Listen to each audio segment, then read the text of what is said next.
പോക്കറ്റിലിരുന്ന mobile ഫോണിന് തീപിടിച്ചു. അങ്ങാടിപ്പുറത്ത് സ്കൂട്ടറിൽ യാത്ര ചെയ്യുകയായിരുന്ന യുവാവിന്റെ പോക്കറ്റിലിരുന്ന മൊബൈൽ ഫോണിന് തീപിടിച്ച യുവാവിന് പൊള്ളലേറ്റു.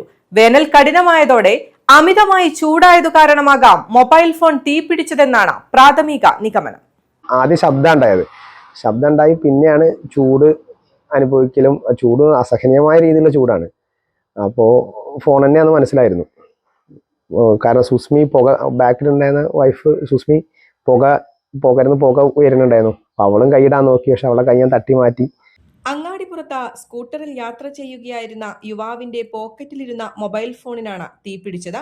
വൈലോങ്ങര സ്വദേശി നബൂസി ആന്റണിക്കാണ് കൈക്കും തുടയ്ക്കും പൊള്ളലേറ്റത്. പാന്റിന്റെ പോക്കറ്റിൽ സൂക്ഷിച്ചിരുന്ന മൊബൈൽ ഫോൺ അപ്രതീക്ഷിതമായി തീപിടിക്കുകയായിരുന്നു.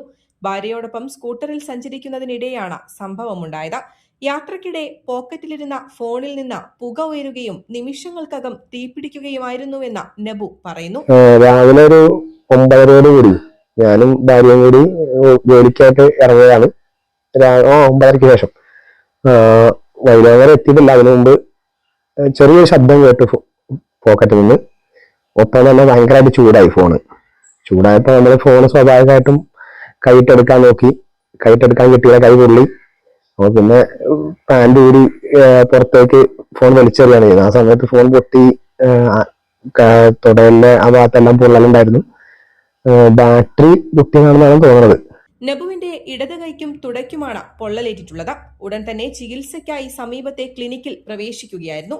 ഫോൺ പൊട്ടിത്തെറിക്കാനുണ്ടായ സാഹചര്യം ഇതുവരെയും വ്യക്തമല്ല. വേനൽ ചൂട് കഠിനമായ സാഹചര്യത്തിൽ മൊബൈൽ ഫോണുകൾ അമിതമായി ചൂടാകുന്നത് അപകടങ്ങൾക്ക് കാരണമായേക്കാം. അമിതമായി ചൂടായതു കാരണമാകാം മൊബൈൽ ഫോൺ പൊട്ടിത്തെറിച്ചത് എന്നാണ് പ്രാഥമിക നിഗമനം. News desk, Valluvanad news. നന്ദിയുണ്ട്. ഇന്നോളം എത്തിയ ഞങ്ങളുടെ ഈ സുവർണ യാത്രയിൽ നിങ്ങളുടെ ഓരോ ആഘോഷങ്ങൾക്കുമൊപ്പം ഞങ്ങളെയും ചേർത്ത് നിർത്തിയതിന്. Beauty Mark gold and diamonds, specially for U.